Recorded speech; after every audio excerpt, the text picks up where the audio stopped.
Bom, boa tarde. A Nina saiu, mas o Lauro falou assim, eu vou precisar de um tempinho.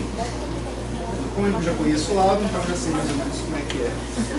Mas eu também estava de surpresa. Eu não posso falar o que é, mas vai ser bom. Bom, então eu sou Alex Giordani, sou professor do Instituto Federal do Espírito Santo, Campus Vitória.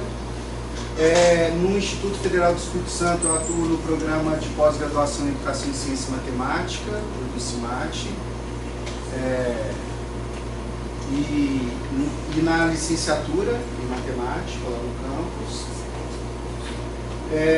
Fui professor do Lauro na licenciatura, fui professor do Lauro no mestrado, e agora co-orientador do Lauro no doutorado, né? A gente se ama. E ele falou que ele escolheu ir para a educação matemática, ele não tinha muita opção não, sabe? Mas tudo bem. Bom, então, quando, assim, então, esse ano, a partir de março, né, eu comecei então o meu estágio de pós-doutoramento aqui na UFRJ, com a supervisão da professora Márcia, e aí Vitor então convidou para bater um papo, eu queria mesmo conversar um pouco, né, assim, mais do que uma palestra ou coisa assim, então a qualquer momento que vocês quiserem intervir. E aí eu comecei a pensar, né, o que eu traria, e aí seria mais do que óbvio que eu falasse um pouco de qual que é a minha proposta, ou de como está, né, o desenvolvimento da pesquisa que estou me propondo a fazer no pós-doutorado. Mas aí eu senti que precisava voltar algumas coisas, né, para entender um pouco a relação. E aí eu tinha passado para a Vitor um título que era mais ou menos... Eu tinha passado, é porque eu vou falar diferente, tá? Eu só vou avisando, então, que comunidade prática, que foi um trabalho que eu comecei a desenvolver no doutorado, e aí a perspectiva da teoria da atividade, que é o que sustenta essa pesquisa agora do pós-doc. E aí, trazendo basicamente então 3 ideias, né, que é a prática pedagógica, que é a minha pesquisa de doutorado, a formação de professores, que é uma pesquisa de mestrado de uma orientanda minha lá do IBCMAT, e a formação de pesquisador, que aí é a ideia do pós-doc, né? Então eu ia falar um pouco disso. Então a gente seriam basicamente essas 3 pesquisas, né? Construção de comunidade local de prática profissional, contribuição para a construção de currículo integrado num curso técnico na modalidade EJA. Então essa é a minha pesquisa de doutorado, que foi defendida em 2013. Ações e temáticas na prática de um grupo, e essa aqui então ela foca um pouco na perspectiva da prática discente, vamos dizer assim, né? Ações e temáticas da prática de um grupo de professores de matemática em processo de formação continuada no planejamento coletivo, que é da Luciene, que é uma pedagoga de um campus do interior, lá do Instituto, que foi minha aluna de mestrado, que defendeu um ano retrasado. E aí, então, pensar um pouco, falar um pouco dessa pesquisa que eu estou desenvolvendo agora, né, que nós estamos desenvolvendo, eu e Márcio, grupos colaborativos de pesquisa, espaço de atividade de pesquisa e de formação de jovens pesquisadores. Então, essa seria o que eu ia tratar. Pode só um pouquinho. Mas, o que acontece? Quando eu terminei de organizar as coisas,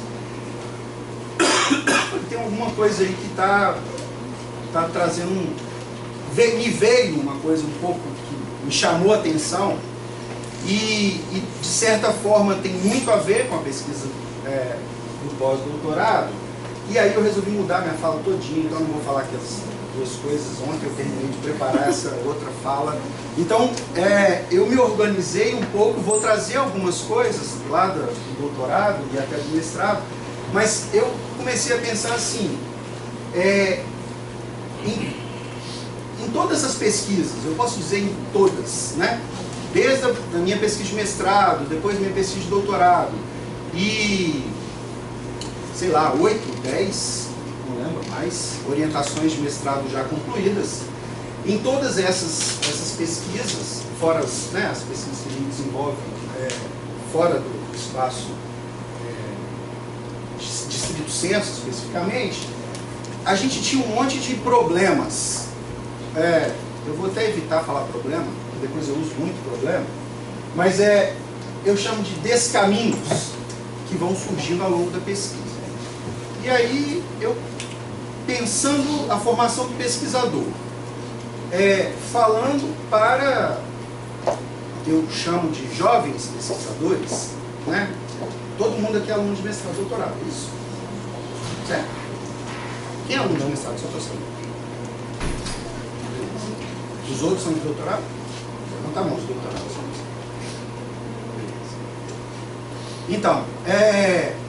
Então, claro, eu vou trazer um pouco dessa perspectiva que, de certa forma, acabou me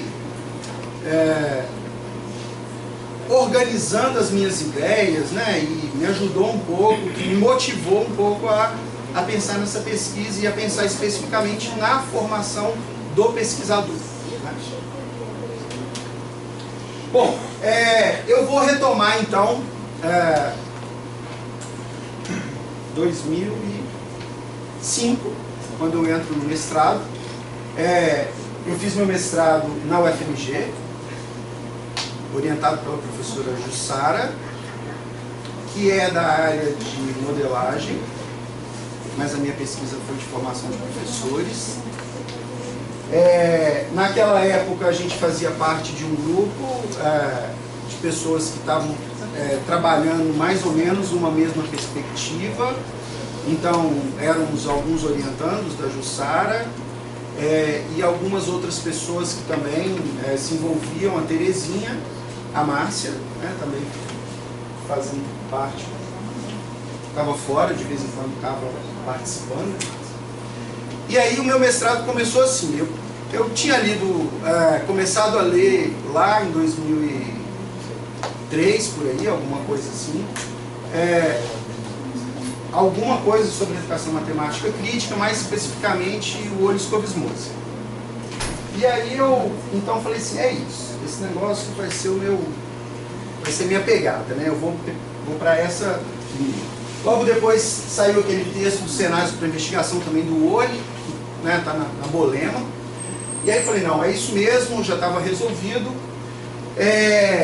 Mas aí eu tinha um problema sério, que era assim, eu tinha uma ideia, né, de pensar a educação matemática e aí pensar alguma coisa em sala de aula mesmo, né, especificamente nas séries finais do fundamental, voltar para a perspectiva da educação matemática crítica e vendo como que isso acontecia dentro de sala. E aí minha orientadora fala assim, mas isso acontece? Né, assim, com essa perspectiva e da forma que o Oli trazia das experiências dele na Dinamarca, né?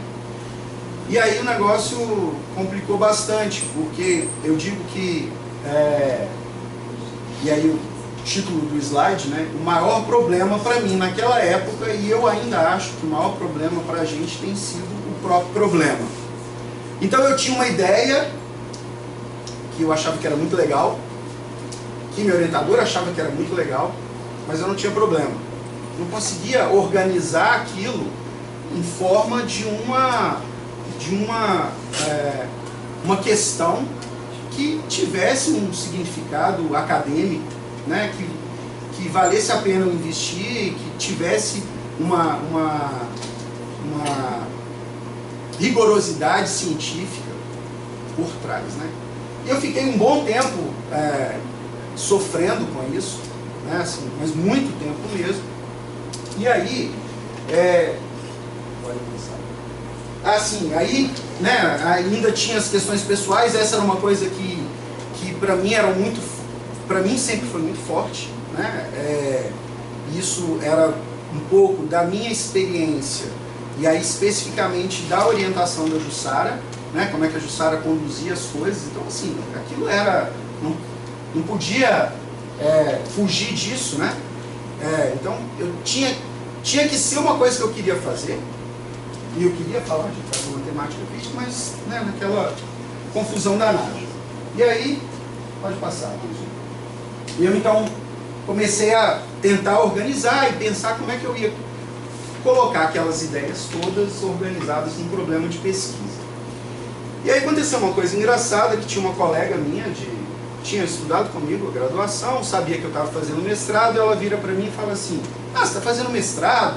Estou querendo ler umas coisas, me passa alguma coisa para ler. E aí eu, na época, né, estava eufórico com cenários para investigação, aí eu falei assim, olha, eu vou te dar um texto bem legal, mas antes vou te dar um outro livro que eu acho que ajuda a começar. E aí eu passei para ela aquele livro do João Pedro da Ponte, Investigações Matemáticas na Sala de Aula, alguma coisa assim.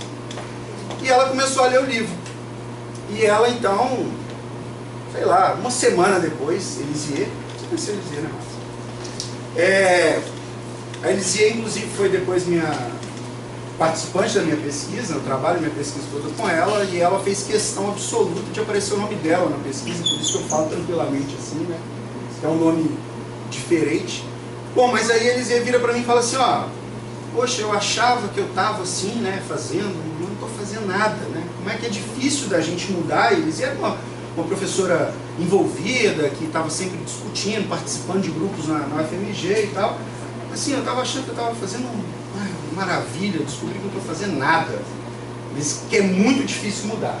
Pode passar. E aí, então, eu falei, opa, então o negócio é essa coisa do professor aí, e do que na época eu chamei de mudança, né? E aí então eu consegui construir o meu problema de pesquisa a partir dessa perspectiva. Então ficou mais ou menos assim, né? Como é que o professor de matemática constrói os sentidos ou sem sentidos? Isso tinha muito a ver com a referência que eu estava trabalhando na época, que é o Jorge Larosse, relativos a uma experiência de mudança de sua prática. E aí, então, mudança especificamente dessa professora. E aí, então, a gente organizei o meu mestrado num trabalho com essa professora. A gente ficou um ano dentro de sala, eu acompanhando as turmas dela, e a gente trabalhando uma perspectiva de constituir dentro de sala um cenário para investigação. Eu consegui, de alguma forma, ainda trazer, manter a discussão da educação matemática crítica e do cenário para investigação. Antes da gente avançar, tem alguém aqui que viveu já isso ou está vivendo aí? Não? Todo mundo tem problema? Ah lá, você não tem problema fácil. Muito. Todo mundo já está certinho aí o que está fazendo? Não? Então, só para a gente entender, assim, porque isso não é um negócio muito simples não, tá, gente? Porque a gente sofre pra caramba nesse processo, né? E depois a gente esquece, assim, a gente vai orientar, a gente esquece que a gente sofreu pra caramba nesse processo. Pode avançar. Bom, daí eu fui pra Vitória e me envolvi lá com o Proeja, né, que é um curso profissionalizante, um curso técnico de nível médio, voltado para a educação de jovens e adultos. E aí, então, comecei a participar de grupo de pesquisa e tal, e né, um envolvimento muito forte, e aí falei, agora eu vou encaminhar meu doutorado, estava envolvido lá, tinha um grupo de pesquisa, e aí eu fui então fazer o doutorado lá na UFES mesmo, orientado pela professora Lígia Sade. E aí a ideia então era, como eu estava inserido dentro de um instituto federal que discute currículo integrado, a gente tem alguns professores de instituto aqui, não tem? Quem é professor de instituto? Alguns eu conheço, você falou aqui, né? Depois eu vou receber. Isso é muito bom, né? Então a gente trabalha numa perspectiva da construção de um currículo integrado, e aí eu então estava pensando nisso, mas de novo veio a dúvida, né? Daí, o que eu faço? E agora não era mais um mestrado, eu tinha que pensar um negócio um pouco mais estruturado. E pode avançar lá. E aí a gente tinha nessa questão do que a gente chama de currículo integrado, do processo de integração. Tinha uma necessidade, uma vontade, mas o grupo não conseguia colocar isso em prática. Tinha um problema da formação continuada dos professores, né? Então isso foi um problema muito sério para passar. E aí, a gente meio que ia tateando, buscando trabalhar com interdisciplinaridade, né? Como que isso ia poderia avançar. E aí, de novo, né, assim, eu já tinha uma ideia que era o trabalho com esse grupo, pensando a perspectiva da integração, do currículo integrado, trazendo essa discussão necessariamente para a matemática, né, porque é a minha perspectiva, mas eu, de novo, não sabia o que eu fazia. Né? Fiquei, então, talvez um tempo muito maior do que o tempo do mestrado, sem saber. E aí, isso era um problema sério, porque a gente ia começar a valer um monte de coisa. Aí eu falei, não é? O troço no meio dava aquele brochado, assim, né? Não é. Eu ia procurar outra coisa, então isso foi um movimento longo mesmo, né? Pode passar. E aí, o que acontece? No meio do doutorado, eu não lembro exatamente o ano, pode avançar, a professora Márcia foi para Vitória para fazer uma palestra, né, Márcia?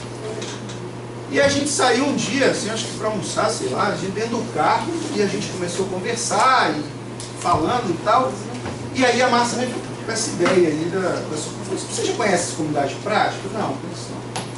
Então, aí a gente, né, acabou conversando bastante naquele momento, depois a gente foi trocando alguns e-mails e tal, e ela então trouxe essa perspectiva. E aí tinha um trabalho então de uma aluna da UFMG, tinha feito mestrado, né, com você, né, Márcia? Tinha feito mestrado com a Márcia, tinha os trabalhos da Cristina também, né? A Cristina Frade, que também estava desenvolvendo muito, e aí eu comecei então a me envolver com as comunidades de prática, e de novo eu consegui achar o fio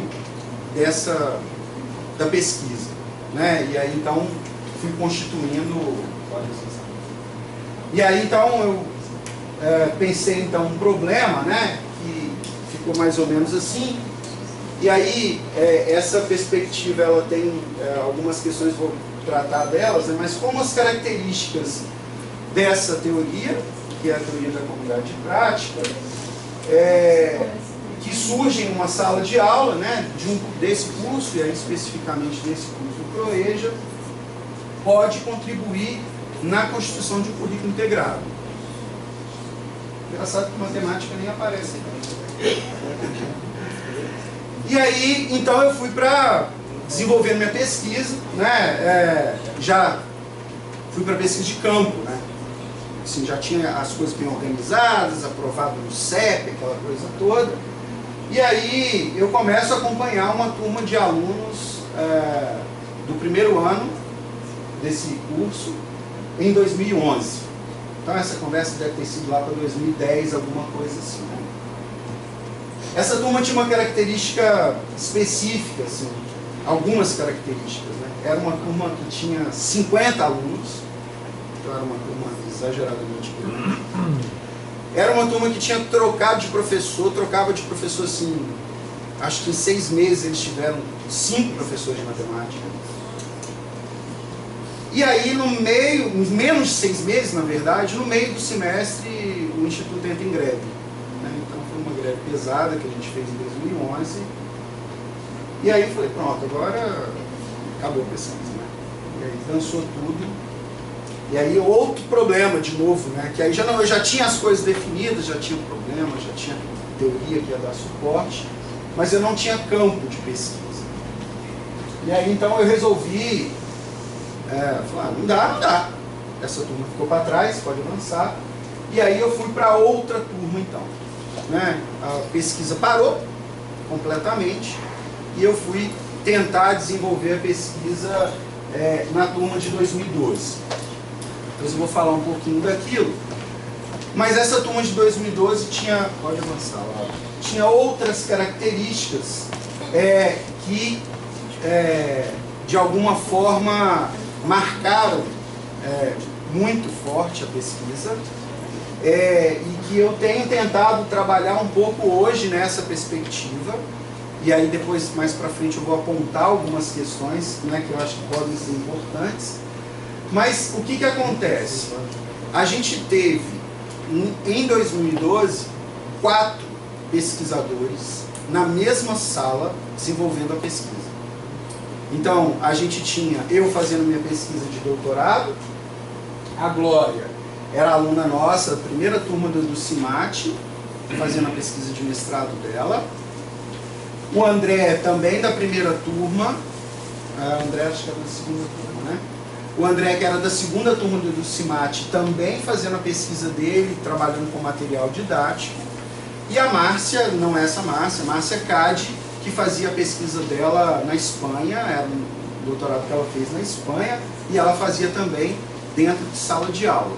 Então, a primeira questão que aconteceu, e assim, isso de alguma forma impactou diretamente na pesquisa, é que a gente tinha 4 pesquisadores dentro de sala, não necessariamente os 4 juntos, né, a todo momento, mas a gente teve uma diversidade de produção de dados.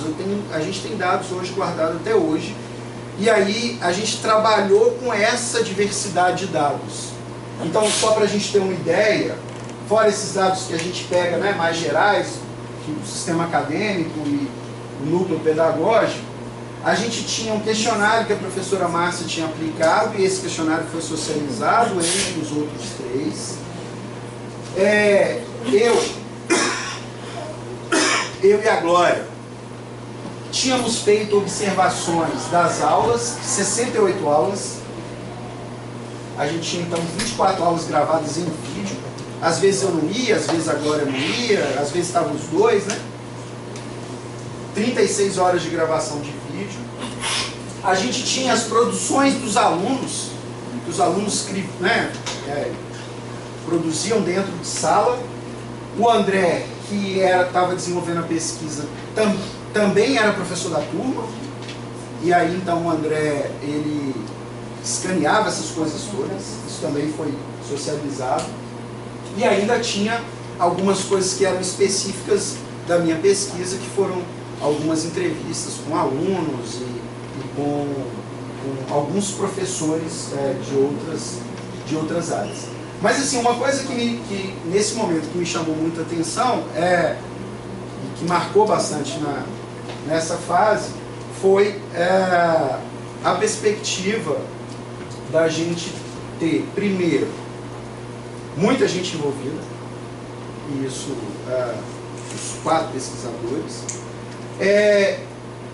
e a perspectiva do diálogo, né, que era a questão que tinha acontecido muito rapidamente lá para trás com a Márcia, mas que continuava aí, é lógico, né, com a orientadora e com os outros pesquisadores que estavam envolvidos. Deixa eu passar. Bom,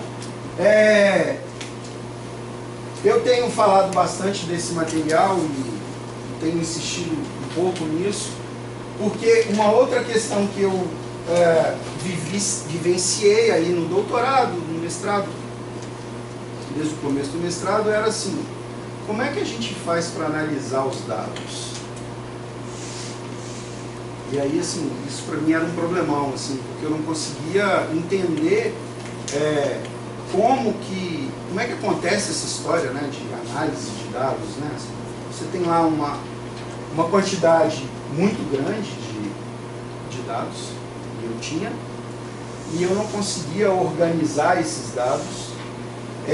Esse livro, eu tinha usado uma coisa dele lá no mestrado,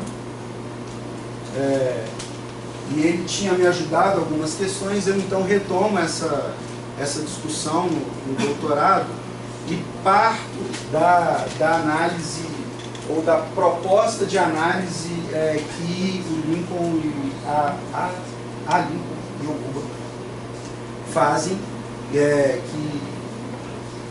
eles vão chamar de pesquisa naturalística ou análise dedutiva. Pode avançar lá. Indutiva, desculpa, né? Então, a ideia da perspectiva de análise que eles vão propor, e aí eles vão contrapor essa perspectiva da análise dedutiva, da dedutiva que a gente sai de uma situação geral e vai para uma situação específica, mas que a gente, então, indutiva, que a gente sai de uma situação específica e vai o geral, né? E aí eles vão então fazer uma proposta que de alguma forma eu queria então compartilhar com vocês. Esse livro a gente consegue deixar no lugar aqui?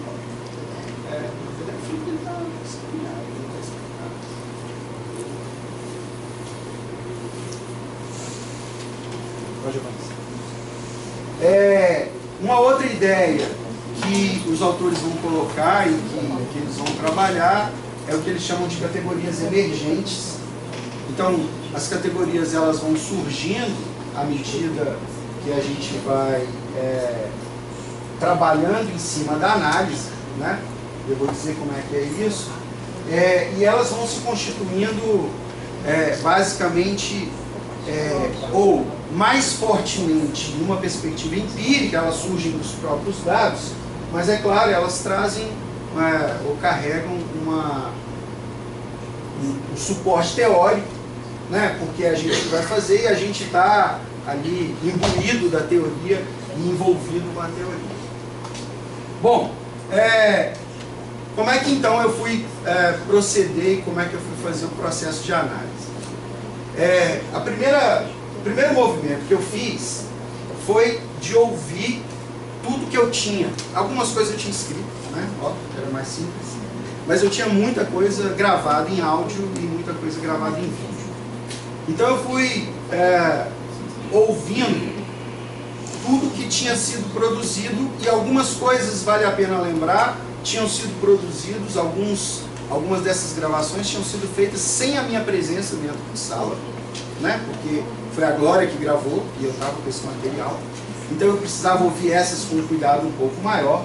Eu comecei a ouvir todos esses áudios e vídeos, a assistir, e eu ia marcando aquilo que eu ia destacando aquilo que ia marcando para mim. Então eu ficava na frente do computador, fone, né? Eu falei, acho que foram 36 horas só de vídeo, mas daí não dá para ouvir isso em 36 horas, é óbvio, né? Gastava quase o dobro do tempo para poder fazer isso. E aí então ia destacando isso. De repente acontecia alguma coisa. Então, no primeiro contato, assim? Dá.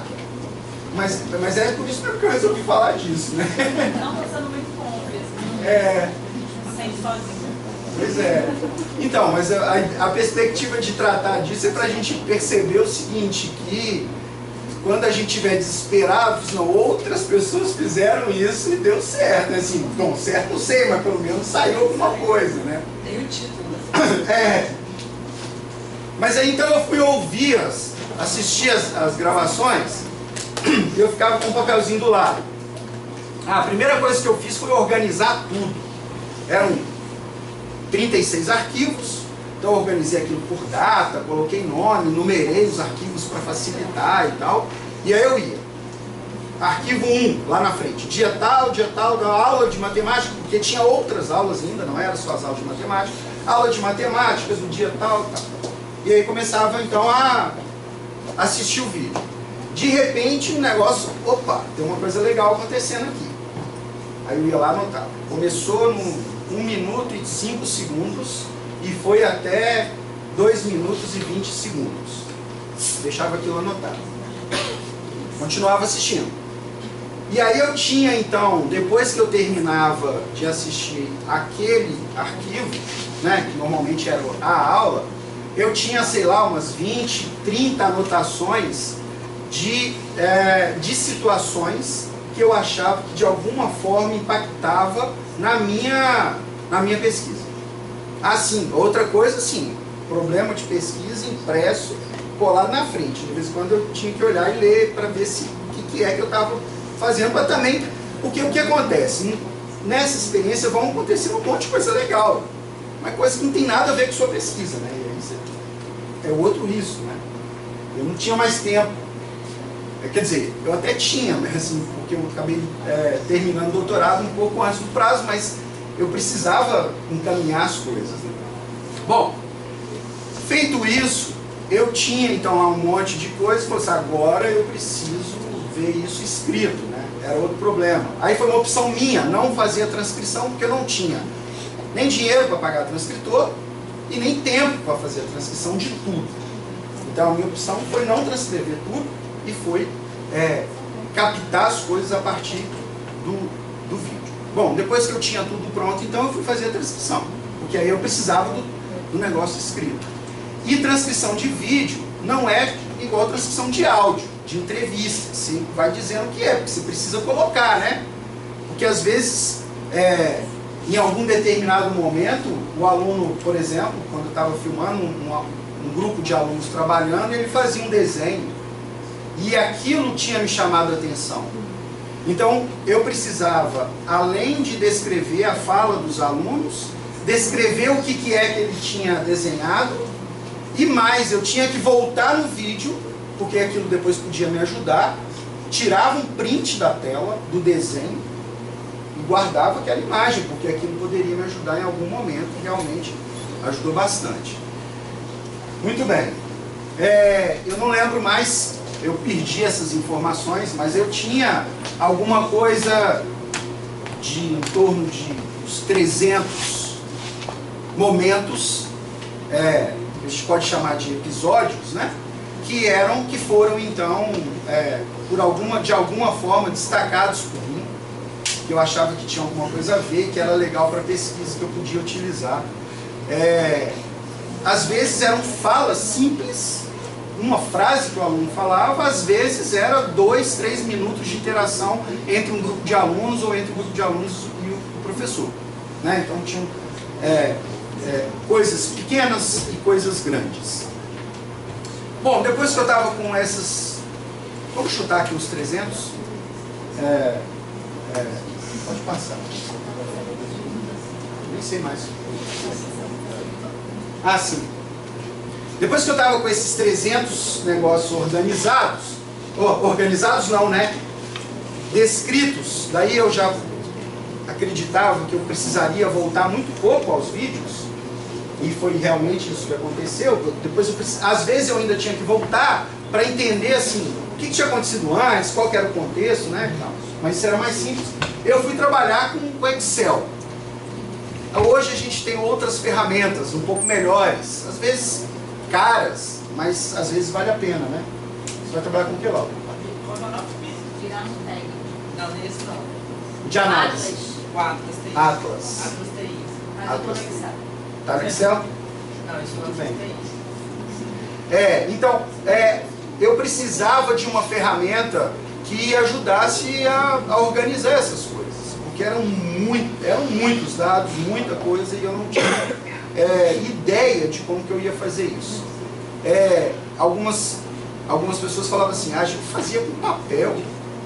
E, gente, como é que faz com papel essas coisas? Tem um monte de papel colado, né? Post-it, Fabiana. Não tinha condições de fazer isso com papel. E aí eu fui para o Excel, e aí eu fiz mais ou menos assim. Só para a gente ter uma ideia. Assim, essas experiências que estão aqui são experiências ainda do mestrado, eu repito, né? Assim, eu usei essa ideia no doutorado. Então as falas são falas da pesquisa de mestrado, né? Bom, eu comecei assim, criei uma tabelinha, e aqui, ó, eu coloquei todas as coisas que eu achava que, aquelas coisas, aqueles 300 que tinham lá, chamei isso aqui de unidade de análise. Então eu tinha 300 unidades de análise na perspectiva lá do que o Lincoln e o Luba falam, né?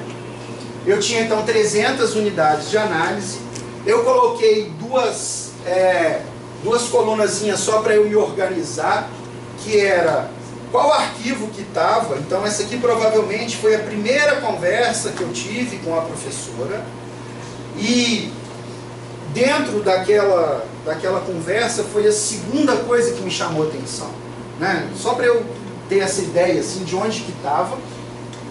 Não só para a gente ter uma ideia, né, o que é isso, é uma fala da professora mesmo. Na verdade, o ano que eu comecei a trabalhar, o ano seguinte, comecei a trabalhar, então foi uma entrevista, então a fala às vezes, né, o oral fica um pouco assim, eu acho que isso contribui e tal, né, beleza. Então essa era o que eu chamava de unidade de análise. Bom, Com essas coisas organizadas, então, nesse arquivo aí com essas 300 linhas, eu comecei a pensar o seguinte, eu voltei na leitura disso. Vocês percebem que a leitura, eu devo ter lido cada uma dessas coisas, sei lá, umas 30, 40 vezes, né, assim, porque vai voltando. E aí, eu voltava e falava assim, por que isso me chamou atenção? Porque eu só tinha me chamado a atenção, né? E eu tinha copiado e registrado o negócio. Aí eu comecei a pensar assim, por que isso me chamou a atenção? Essa eu não lembro. Eu acho que a ideia de... Não, acho que não tem mesmo. Que ela estava falando de pensar uma forma diferente para trabalhar, então tinha alguma coisa a ver com mudança, por exemplo, né? Aí eu vim aqui, no que eu chamei de categoria, que não era categoria ainda, e eu colocava ali mudança. E aí eu lia o outro, por que me chamou a atenção? Tal. É claro que depois de um certo tempo a gente começa a perceber que aquilo que chama a atenção começa a se repetir, né? E depois também a gente começa a perceber que o motivo de que chama a atenção às vezes é muito grande e já não cabe mais na tabela. Aí você faz uma outra tabelinha com número da categoria e o que seria a categoria em si, né? Bom, pode passar. Daí, o que eu então, ou como que eu comecei a organizar as coisas. Bom, o Excel, dá para fazer até no Word também, tá? Mas o trabalho com tabela, ele tinha para mim uma grande vantagem, que era o seguinte, eu conseguia ordenar as coisas a partir de qualquer coluna que eu quisesse. Então o primeiro movimento que eu fiz foi ordenar por categoria. E aí eu descobri que eu tinha 10 motivos que eu tinha selecionado aquelas unidades de análise. Bom, não dá para trabalhar com 10 categorias, isso é doideira, né? Eu precisava então reorganizar. Então a partir dessas 10 pré-categorias, eu comecei então a reorganizar as categorias. Claro que as categorias em que eu tinha 20, 30 unidades de análise, elas eram extremamente importantes para mim. As categorias que eu tinha uma ou duas unidades de análise, elas eram menos importantes para mim. Algumas dessas foram realocadas, algumas foram simplesmente abandonadas. Aliás, esse é um outro movimento que a gente precisa fazer. É um movimento de desapegar das coisas, né? Isso é muito difícil, né? Pô, mas o negócio está tão legal, né? Mas é legal, mas é pouco significativo, porque apareceu uma vez, duas vezes. Algumas coisas, e aí, Fabiana, se algumas coisas falam, isso é muito legal, eu vou desapegar, mas lá no finalzinho eu vou voltar a falar disso, fora de tudo, né? Vai lá nas considerações e fala, então, além disso, aconteceu essa coisa bem legal aqui, e aí eu voltava e falava daquilo, né? Mas,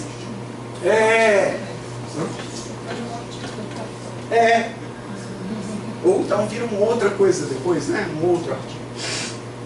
Bom, e aí então vai nessa coisa de organizar, e aí tem um movimento, esse movimento ele pode ser muito variado, né? Mas eu... Só passar. Eu consegui fechar alguma coisa, no final das contas, em 3 categorias. Ou eu organizei as categorias em 3 grandes grupos lá no mestrado, e no doutorado, eu acho que foram 4 categorias. E trabalhei com essas 3 grandes categorias no mestrado e essas 4 grandes categorias no doutorado. Não, no mestrado foram 9 categorias, dividido em 3 grandes grupos, ou 3 grandes momentos, né? No mestrado foi mais do que até no doutorado. Bom, então depois, aí vou falar do mestrado então, depois que eu vi que tinha, além das categorias, isso que eu chamei de momento, eu criei mais uma coluna que era momento ali. E esse momento era realmente um momento temporal mesmo, era antes, durante e depois. Então, tinha 3 categorias antes, 3 durante, 3 depois. Algumas categorias se repetiam nos 3 momentos. Então, não eram exatamente 9, porque elas se repetiam. Então, isso aqui tinha a ver com alguma coisa que aconteceu antes do processo, do processo da professora. Isso aqui durante, o que era 3 era o que aconteceu após o desenvolvimento da pesquisa. Bom, pode passar.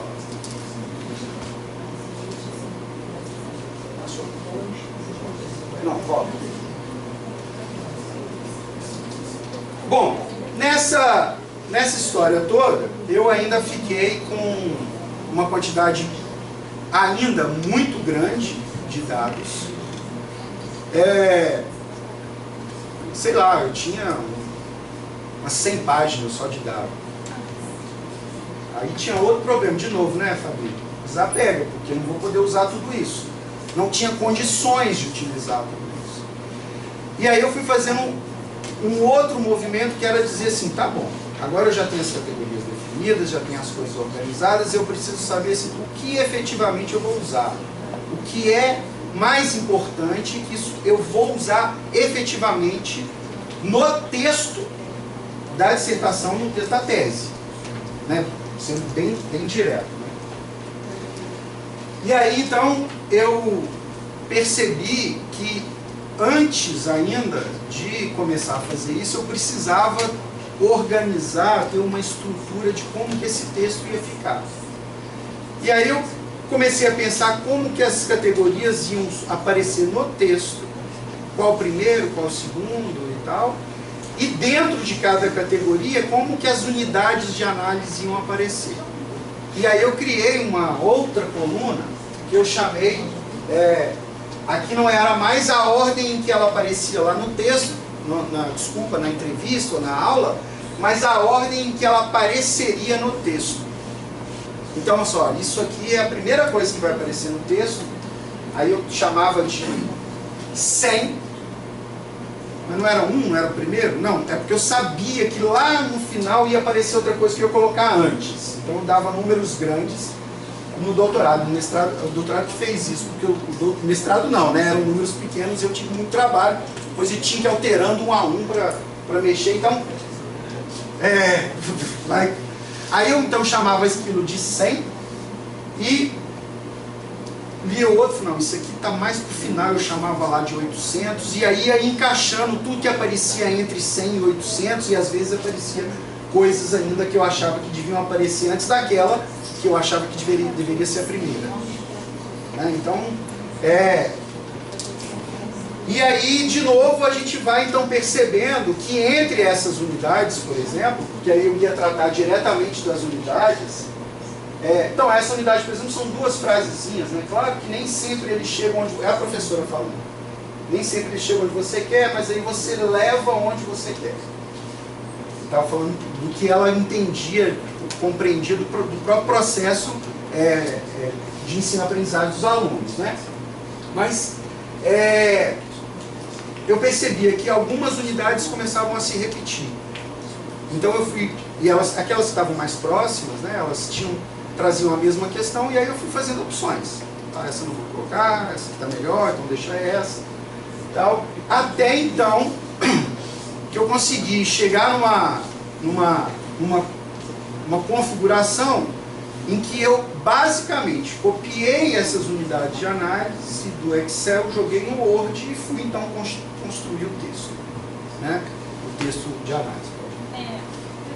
Em relação ao uso do Excel, você falou sobre outros programas que teriam vantagens em relação a eles.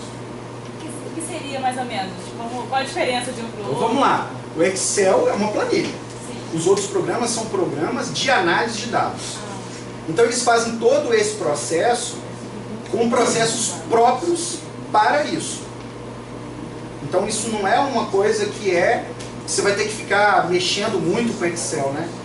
Ele vai fazendo isso. Então, de repente, você está lendo uma unidade, você dá um cliquezinho em cima dela e diz assim, essa eu não vou usar. E ela não sai, mas ela deixa de aparecer na configuração. Ou, de repente, ela está numa determinada categoria, você faz uma reorganização ou ele te mostra todas aquelas unidades e você então vai reorganizando, tira dessa categoria.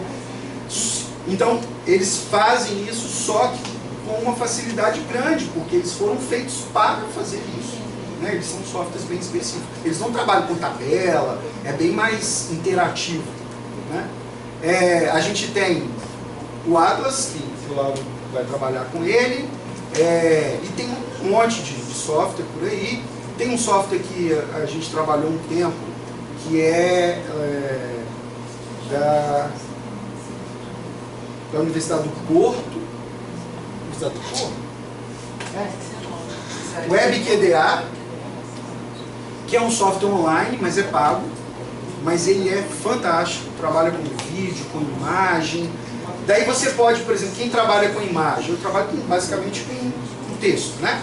Mas quem trabalha com imagem, análise de imagem, por exemplo, você pode marcar a imagem, o que você quer destacar naquela imagem, fazer descrição. Tem ferramentas realmente poderosíssimas por aí. Tá? Pode passar.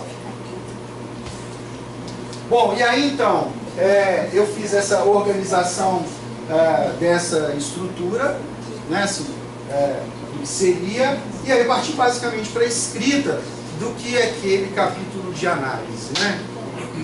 E vamos dizer assim, para mim, talvez a parte mais importante da pesquisa, né, do trabalho. E aí, para mim, aí era outra coisa, né?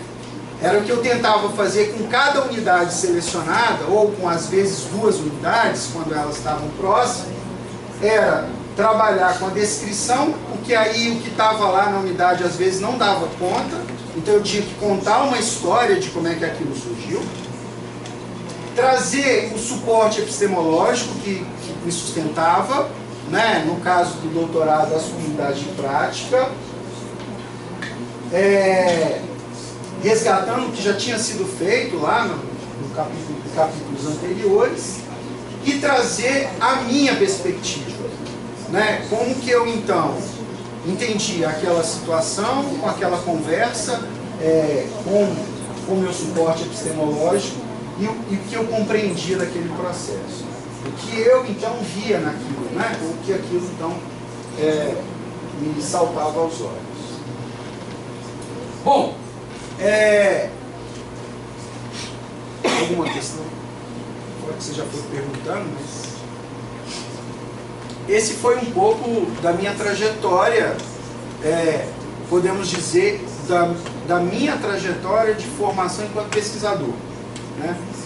E é uma trajetória que eu tenho, de alguma forma, tentado discutir, tentado falar, especialmente, é claro, com os meus orientandos, mas que, de alguma forma, às vezes, eu tenho percebido que ainda é um processo complexo e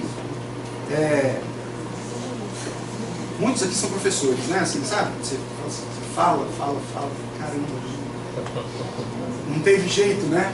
Então, assim, essa tem sido atualmente um pouco da minha angústia, né? Assim, que a gente tem conversado, tem discutido, às vezes eu mostro essas coisas, repasso os meus arquivos e tal, e ainda há uma dificuldade muito grande.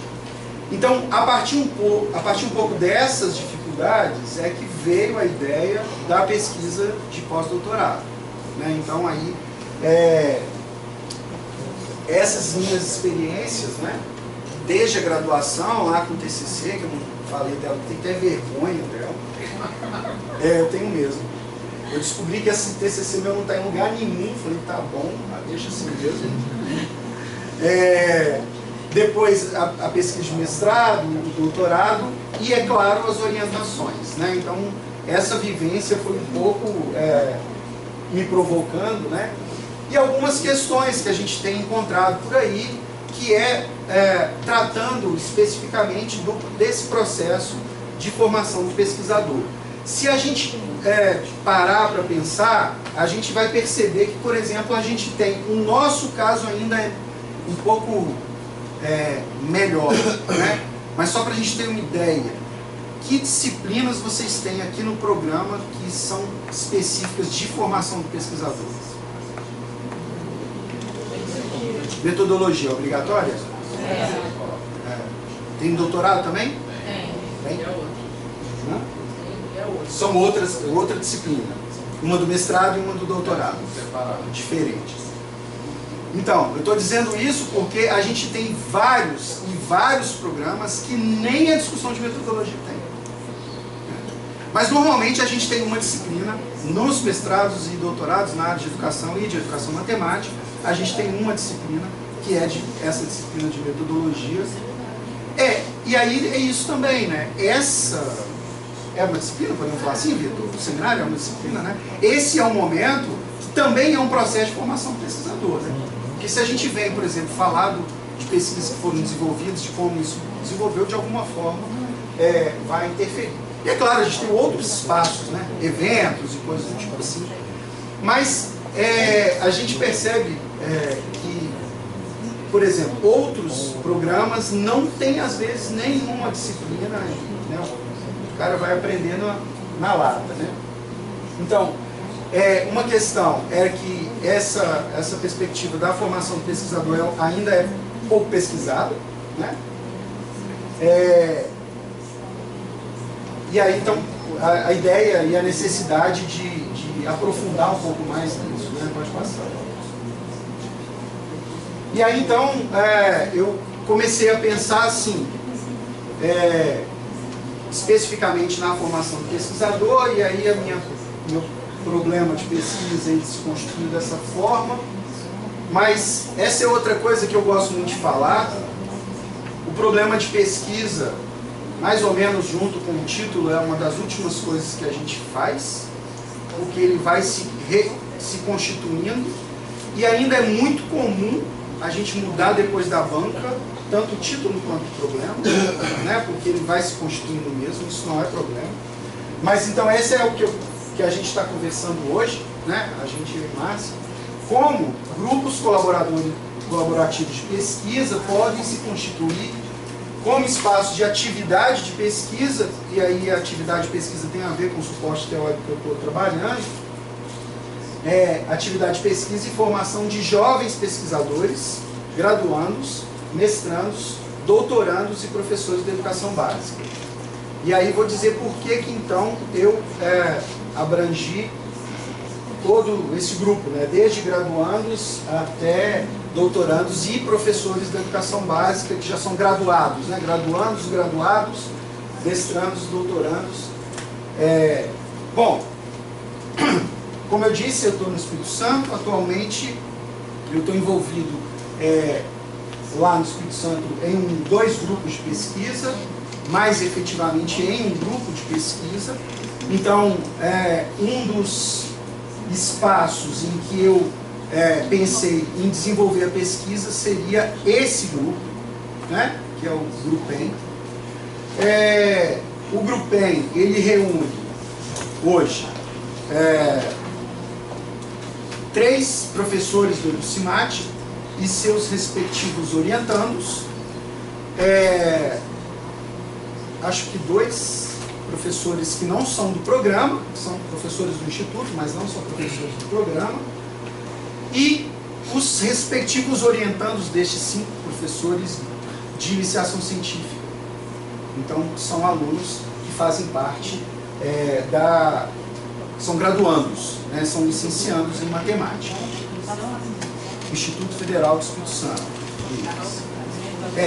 A gente brinca que a gente está fazendo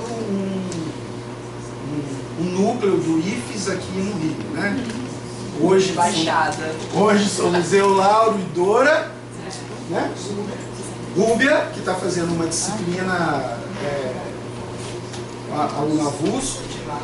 E semestre que vem o Edmar Tiemo, também para o estágio de pós-doutorado com o Aguinaldo. Né? A gente está criando um vínculo muito próximo, IFES e o FRJ. O Lauro é professor do IFES também, né? Por isso que a Rúbia também é professora do IFES. Bom, então, o GRUPEM, os professores, a professora Sandra Fraga e a professora Gilza e eu somos professores envolvidos nesse grupo, que é um grupo que tem pesquisado basicamente formação de professores, usando a teoria da atividade como suporte.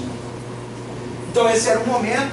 E um outro grupo que eu fazia parte, estou meio assim ainda no processo, que é o GPEM, que é o grupo da Dora, né, que a Dora hoje é o número do grupo, e que a gente então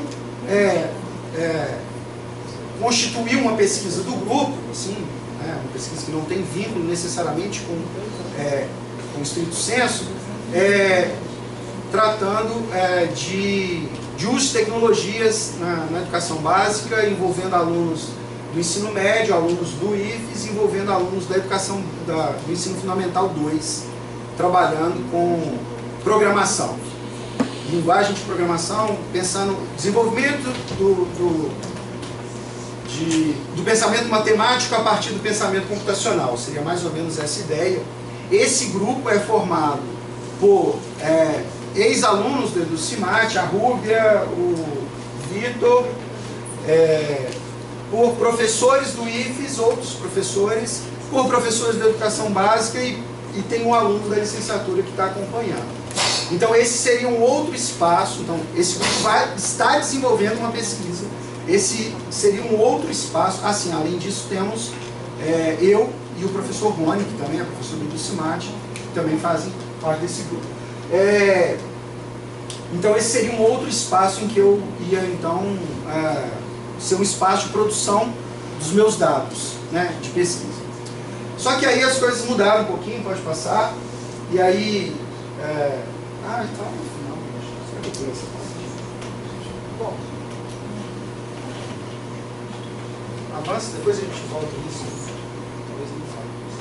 Aí. Então, o GRUPEM, que eu falei, e o GPEM, que seriam esses dois espaços. Só que aí Vitor falou assim, por que você não fica no Laprame, né? Beleza, então eu tenho acompanhado, ou pelo menos quando eu estou por aqui no Rio, acompanhado as reuniões do Laprame. Bom, em Vitória eu estou com, e aí foram surgindo outras questões, hoje eu estou com 3 orientandos de mestrado e um orientando de TCC. A gente também tem se encontrado aí semanalmente para conversar sobre as pesquisas. Então esse é um outro grupo. E ainda tem um grupo de orientandos da Márcia, eu também fale mais do que vem, né? Mas que eu também tenho acompanhado aqui. Então, não sei como é que eu vou fazer com esse monte de coisa, né? As reuniões do Laprame são gravadas, mas de certa forma a ideia é trabalhar com esses 5 espaços e pensar então como que esses espaços, né, nessa discussão sobre as pesquisas, como que eles contribuem para a formação do pesquisador, como o pesquisador entra em atividade de pesquisa, né, que é um pouco da perspectiva teórica. Pode avançar, vou deixar aquela parte que eu acho que já está estourando o tempo. Então eu trabalho basicamente a pesquisa com observação participante. A minha participação menor é no Laprame, mas ainda assim.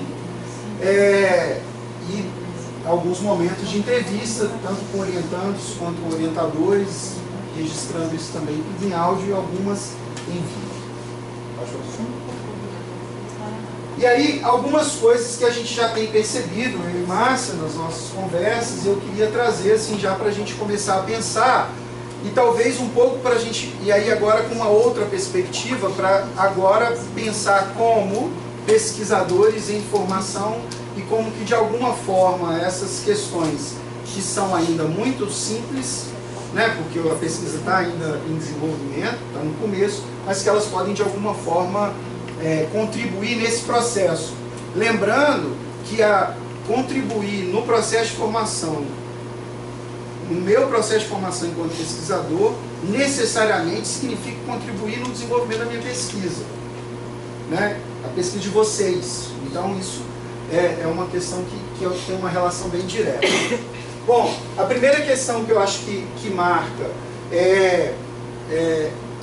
que eu tenho percebido é que a gente tem momentos de entrada nisso que a gente chama que eu estou chamando de atividade de pesquisa. Esses momentos eles são mais efetivos quando o pesquisador em formação, o jovem pesquisador, participa mais ativamente. Participa mais ativamente significa falando um pouco mais e falando muito mais da sua pesquisa e falando da pesquisa dos colegas, né? Então, essa é uma questão que chama a atenção e que eu acho que seria importante para a gente pensar nisso. A outra questão, que para mim é inevitável, por isso que eu penso nos grupos e não necessariamente nas orientações individuais, que é o diálogo e a partilha. E aí a gente vai aprendendo significativamente com a experiência do colega mestrando, do colega doutorando, não só do orientador, mas também é óbvio, né? Mas o orientador com a presença sempre marcante, mas isso é uma questão que marca esse processo formativo. Outra coisa que de alguma forma está muito ligada à primeira, mas é da autonomia e o protagonismo, né? Então, muitas das coisas são pensadas, conversadas, mas a ação efetivamente ela tem que necessariamente surgir do pesquisador, né? Não surge do colega, não surge do orientador, mas tem que surgir efetivamente do orientador. E aí eu vou deixar uma dica, talvez, não sei se é isso, mas a gente tem feito algumas experiências lá no Grupem, e num outro mestrado que eu atuo, que eu acho que tem sido uma experiência legal, que talvez vocês possam pensar em como se organizar, que é o seguinte: a gente faz um negócio no Grupem que chama pré-banca. É assim, qualificou já? Então, antes da qualificação, algum tempo antes da qualificação, a Fabiana manda o texto lá para 2 colegas, 3 colegas que sejam, e marca um dia que ela vai fazer a qualificação dela com os colegas.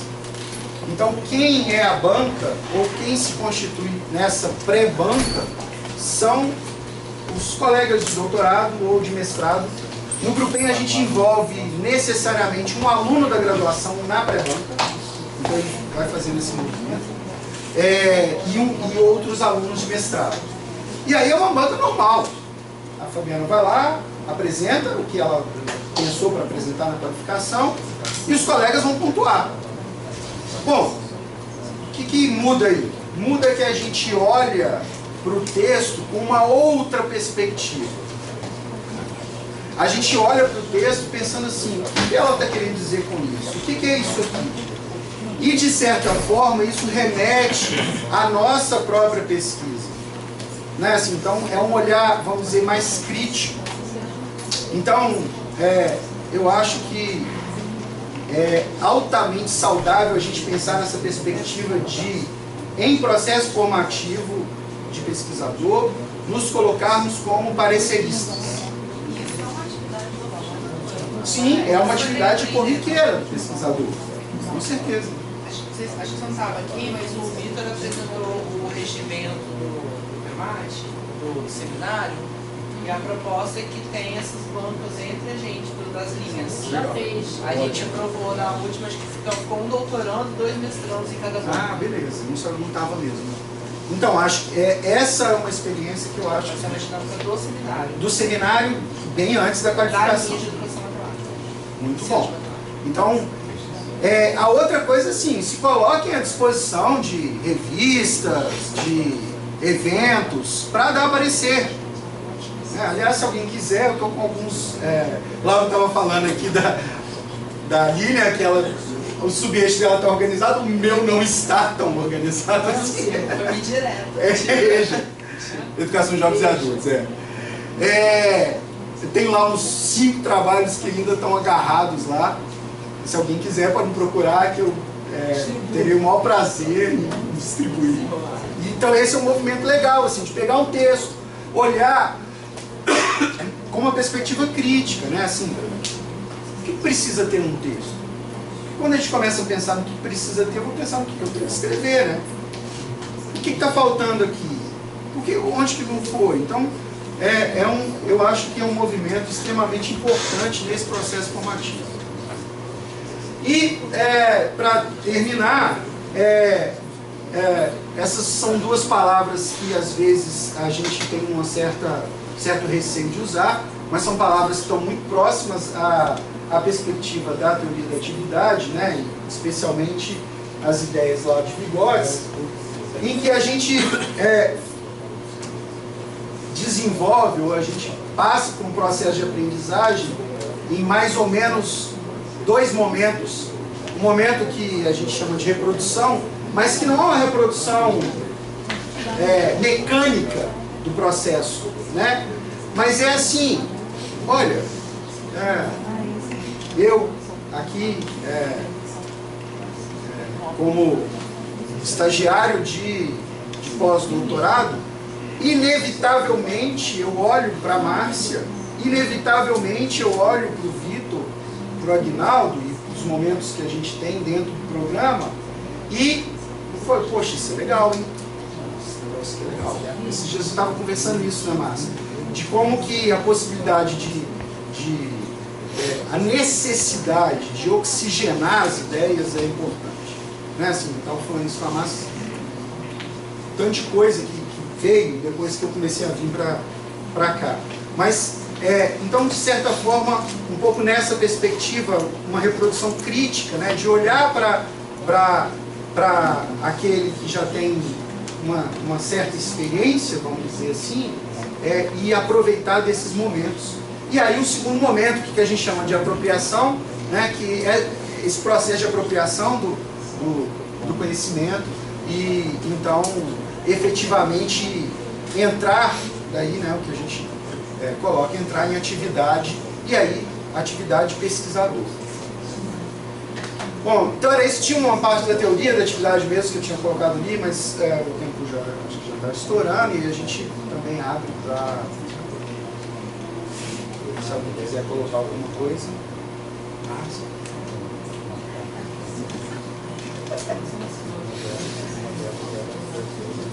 Então, pessoal, mais alguma pergunta, além das que elas já foram feitas? Pode ser um comentário? Pode. Não, eu queria agradecer, porque esse seminário, assim, acho que para muitos foi uma aula, não só um seminário, e às vezes a gente não tem esse espaço, os pesquisadores não falam sobre, né, chegam com uma pré-banca, eles apresentam uma pesquisa como ela está, mas poucas vezes a gente escuta o processo em que essas etapas vão sendo construídas, e às vezes a gente fica assim, ué, será que eu estou fazendo? Enfim, me identifico, não me identifico, mas acho que foi muito legal para socializar essas coisas, que às vezes a gente acaba não discutindo, ou discutindo formalmente com alguém que a gente tem mais empatia, alguma coisa assim, mas eu acho que foi muito bem colocado, assim, eu gostei bastante desse espaço de discutir a constituição da pesquisa do pesquisador, apesar de ser o seu tema de pesquisa de pós-doc, a gente serviu como uma aula mesmo. E complementando a fala da família, eu percebo que às vezes aquele termo adequado, mas assim, a gente fica sem graça, com vergonha de expor que não deu certo. E eu acho que, de repente, esse tipo de provocação que a Alex traz, eu acho que deve servir como uma propulsora para todos nós, em nossas pesquisas, dizer o que não deu certo, dizer, olha, minha primeira pergunta de pesquisa foi essa, terminou assim, no início eu pensava em fazer assim, na conclusão eu fiz assim. De repente, na própria metodologia de escrever, o processo de construção da pesquisa, o que a gente acaba não fazendo, a gente sempre fala do produto final. A pergunta final é essa, mas quantas dessas nossas perguntas, quem está no doutorado mudou a pergunta de mestrado? Quem está no mestrado já deve ter mudado pelo menos umas 3 vezes, né? Cada aula de metodologia você refaz a pergunta. É o que vira quais, que vira em que vira em que medida. Né? E aí depois só que não dá para medir. Aí depois só que não dá para medir. Aí, enfim, aí vira um ciclo que você não pode mais dizer, enfim. Então eu acho que isso tudo que a gente faz, a gente acaba não falando. Então eu acho que quando a Fabi traz esse relato, que é uma angústia de todos nós, que eu acho que é a angústia da maioria que está aqui presente, que lê a pesquisa e não vê falhas nas pesquisas dos outros, né? Eu acho que passa-se então o compromisso de todo mundo que está aqui dentro dessa sala de compartilhar na sua pesquisa o que mudou durante a realização, para que a gente consiga mudar esse cenário, né? Porque enquanto a gente não se apropria desse tipo de discussão, a gente acaba fazendo mais do mesmo. Então eu vou pegar minha tese, vou dizer o que é o final, e aí Agora, Laura, assim, não é defendendo, mas a gente tem um esquema que às vezes, não é, eu acho que até mais do que é cultura, mas tem outras coisas, né? Que a gente topa entrar no esquema.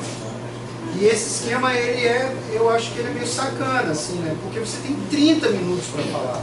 30 minutos, eu falei 1h30, tá, gente? Quase. 30 minutos não dá para você fazer isso.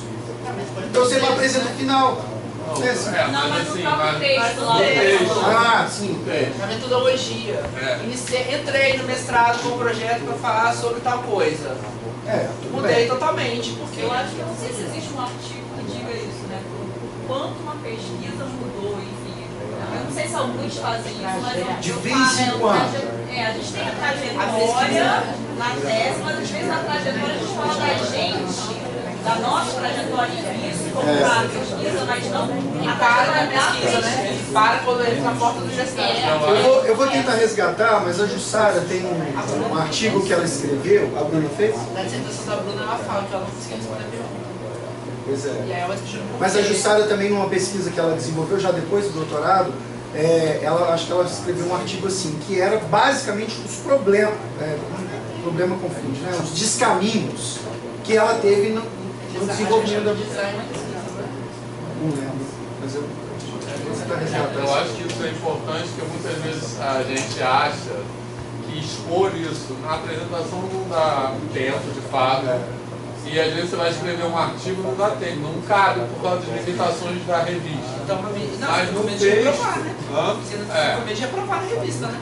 Mas no texto da dissertação ou da tese, mesmo que seja uma tese multipaper, como a gente tem feito aqui no programa, algumas, mas sempre, mesmo assim tem a introdução e a conclusão estendida, né?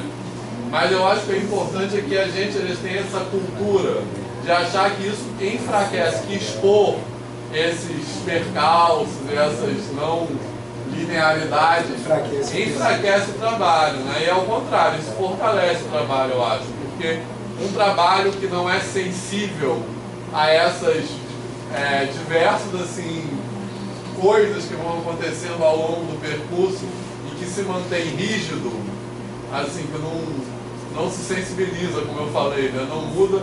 Esse eu acho que é o trabalho mais superficial, né? O trabalho que é mais profundo é aquele que vai se transformando a partir das coisas, das diversas coisas que vão atravessando o percurso de pesquisa, né? Então,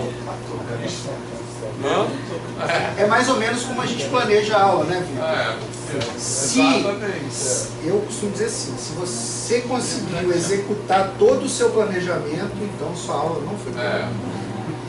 Não tem como, né? Você desconsiderou um monte de coisa, fez do jeito que você pensou, né? Isso não faz sentido. Eu acho que um pouco dessa cultura, eu estou conjecturando agora, tá? Um pouco dessa cultura acho que vem da nossa ainda herança da origem da matemática, né? Porque eu acho que na matemática tem muito essa coisa da não consideração do erro, digamos assim, como uma coisa produtiva, né? Como uma coisa que tem potência, né? É uma coisa que a gente sempre está querendo, assim, fazer um caminho que imita a estrutura formal da matemática, digamos assim. Isso acaba vindo um pouco para a educação matemática também. Não deveria acontecer nem na matemática, eu acho. Mas se a gente pegar, por exemplo, um trabalho de mestrado e doutorado de matemática, eu duvido que ele traçou aquele caminho que está ali.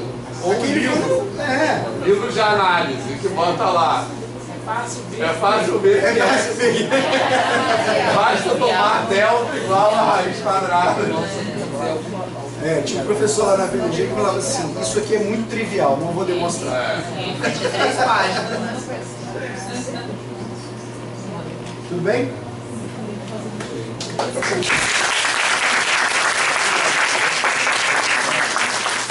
Uma última observação pontual também, lembrando que esse formato aí de pré-defesa foi uma das coisas que a gente combinou de fazer aqui. Só que desde que a gente combinou não aconteceu nenhuma. Na verdade a gente não combinou pré-defesa, a gente combinou pré-exame de qualificação. Então, vai ter gente aí que tá para qualificar em breve. Então vamos fazer essa pré-banca aí. Tá